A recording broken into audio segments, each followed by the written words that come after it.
Hi, I'm Stacy Butters, and I'm the Youth and Family Director here at Mile High Church. And I love the idea of a family altar. And I think altars are something you could do anytime, but particularly now at this really special time. So I wanted to give you some ideas about maybe creating a family altar, or maybe each member of your family wants to create their own altar. The first thing that I think you need when you have an altar is decide, is everybody going to have their own, or are we going to do this as a family? For me, I brought my family altar to share with you today.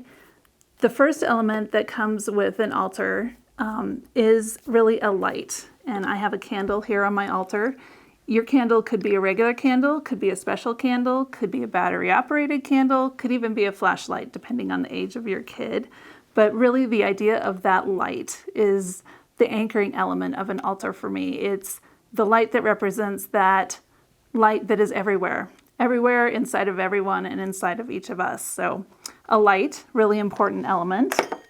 And then decide where your altar is going to be. For me, I needed something that I could move because we like to keep our altar really central in our family, but sometimes your central place is a busy place and you need to be able to move it. So that might be a shelf for you, or maybe it's on top of a platter like I have here, or something that you can move around. So you got your light, you got where your altar is going to be. Another really nice element of an altar is a sound cue. I have a singing bowl right here, but a sound cue could really be anything. It could even be one of those tiny little bells that you get at the craft store. So a sound cue, something to remind us of the sacred sounds that are happening around us all the time.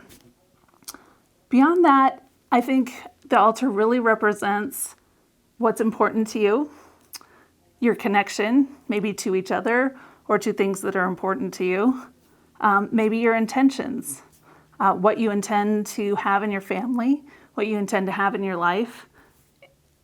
It's really your altar. So beyond that, what you put on there is really personal. For me, connection to nature is a huge thing in our family. So I have really natural elements. I have a seashell. I have an amethyst. I have things that really reflect the time that we spend together in nature and the effect that nature has on our lives.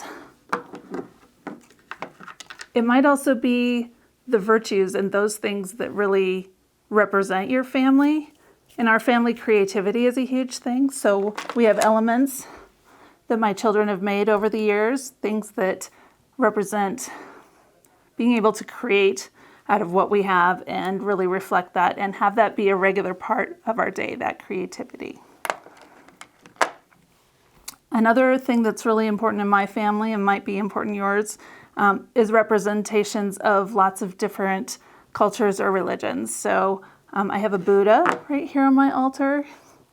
I also have a little dream catcher right here. And then,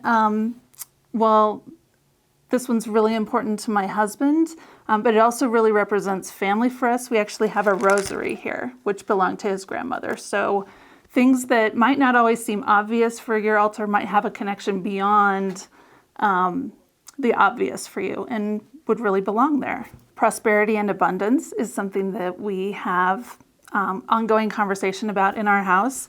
So I actually have a $2 bill that sits on our altar.